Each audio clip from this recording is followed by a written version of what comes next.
Destiny is a huge game made by a successful studio that had lots of money backing it. Setting the record for the highest pre-order sales for a new franchise, Destiny is definitely a powerhouse that fans across the world are still in love with today. In this video, I hope to show you the things that are under the surface that you probably never knew. We all know about the soccer balls, the tower fan, and the Destiny logo and the boot print, but here's 7 things that you probably didn't know about Destiny. If you learned at least one new thing about this game, then please leave a thumbs up. Ah yes, the infamous Loot Cave. This special area of the game refers to an actual cave located outside the Cosmodrome that spawned an endless number of enemies. Players posted up near the cave and picked off enemies one by one, resulting in easy leveling up and a bunch of dropped items. Everybody and they mama was exploiting the Loot Cave for a chance to scoop up those tasty legendary engrams. Subsequently, Bungie patched it. And as an added slap to the face for the cheaters, they left a little message for people who visit the cave and activate the bodies.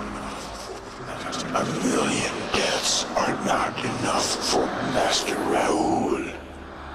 Master Raoul is the Cryptarch located in the tower. He's the guy in charge of decoding all those engrams that players found among the dead enemies. What we didn't know is that Bungie already knew about the exploitable enemy spawn hole before release, and they didn't care.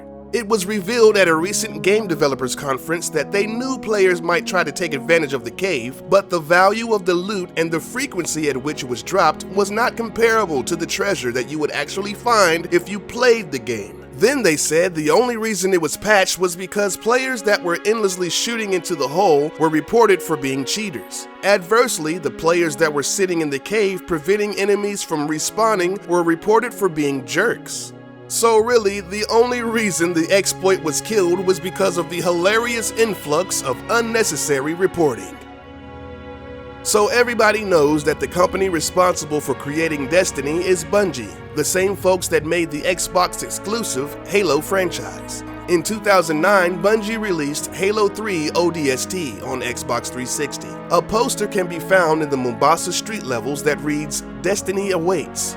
The poster displays the Earth and what seemed to be the Moon hovering close to its orbiting counterpart. We now know that this is indeed supposed to be a foreshadowing to Destiny, and the little white orb is in fact the Traveler. Then the following year in Halo Reach, there's this poster that might be the Earth, Traveler, and the Moon, but it's not as obvious as the first one. In Xbox's May 30th release of Halo the Master Chief Collection, the words "Destiny awaits" are replaced with "For Her," and the Ascalon logo was replaced with the Mizraya Armory logo. Many are speculating that "For Her" is perhaps alluding to the storyline of the next Halo, but it's really a callback to a poster in the first Halo that read "Fight for Her." I'm betting Microsoft removed the other poster to curtail any future legal implications. Speaking of legal implications, as part of a deal that Bungie made with Activision and Sony, PlayStation had exclusive advertising rights for the game. But, as a way to get around that obstacle, Xbox launched an ad campaign featuring a cologne with the same name. Around the time of release for Destiny the game, Xbox teased the Destiny fragrance. It was teased on Xbox UK's official Twitter feed that coincided with DestinyFragrance.com. Originally, the website read, "Okay, so here's the lowdown. Destiny is actually an epic new first-person shooter available on Xbox. Thing is, we didn't have permission to run adverts for the game, so we didn't." The original image has since been removed and replaced with some very bland text. With the huge budgets that video games are getting nowadays, game producers can afford to pay actual actors instead of relying on their programmers to provide untrained and often unremarkable voice acting. Let's go. Yeah. With a whopping $500 million budget, Destiny is no exception. We of course kick it off with the Ghost, the artificially intelligent construct that serves as the Guardian's support and companion. This little guy is voiced by Peter Dinklage. I didn't mean little guy in a derogatory manner, it's just that he is... never mind. What the? Here's some voice actors that you might not know about. Bill Nighy, known for his roles in Harry Potter and Pirates of the Caribbean, voices the Speaker. Lauren Cohen of The Walking Dead makes her video game debut as the Exo Stranger. I don't even have time to explain why I don't have time to explain. Nathan Fillion and Gina Torres are notably main cast members of Joss Whedon's cult classic Firefly. They lend their voices to the Hunter and Warlock vanguards respectively. Remember when Peter Stormare was Satan in the movie Constantine? Oh, you never seen it. Don't worry, you didn't miss much. Anyway, this guy is the voice of the dead orbit merchant Arak Jalal. By the way, did you know this dude did a commercial for Call of Duty Black Ops 2? Listen up.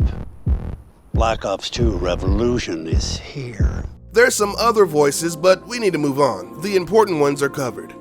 Oh, snap! Ryan Cleverwide is the graphic designer and art director that designed most, if not all, of the beautiful icons and the user interface in the game. But you wouldn't know that unless you're his very proud uncle that follows him on Facebook. So instead of letting people find out about him in the credits, he decided to leave a cleverly placed Easter egg on the edges of the map screen. At the bottom, you'll notice some seemingly random numbers. But in fact, these digits are hexadecimal code, and it spells out the words, "Alright, okay." This is a reference to the UI designer's website, alrightok.com.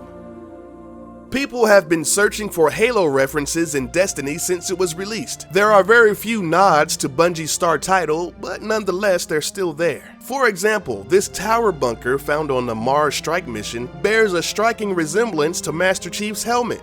No, there's no denying it, that's definitely his helmet. When you first enter the tower off of your jump ship, you may notice that the overlooking spires look remarkably like Halo's ultimate killer weapon, the Energy Sword. The hand cannon beast and fan favorite known as Fatebringer is a legendary weapon that can hold a total of 117 bullets with the Field Scout perk. Some would argue that this is a nod back to Master Chief's name, John 117.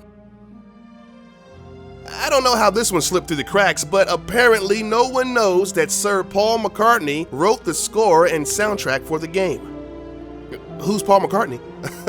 Well, according to the Guinness Book of World Records, McCartney is the most successful composer and recording artist of all time, including 60 gold records and sales of over 100 million albums and 100 million singles. Oh yeah, and he was in the Beatles, possibly the most successful rock band of all time. Yeah, that guy. So if Paul wants to do some stuff for your game, you better be thankful. Unless he wants to be a holographic image standing on the edge of a crater, then you just say, okay, and hope nobody notices. Hey guys, thanks for watching. I hope you learned something new about this fantastic game. If you did, please be sure to leave a thumbs up and subscribe to this channel for more videos. And next time you see your buddies, you can blow their minds with some of these amazing facts.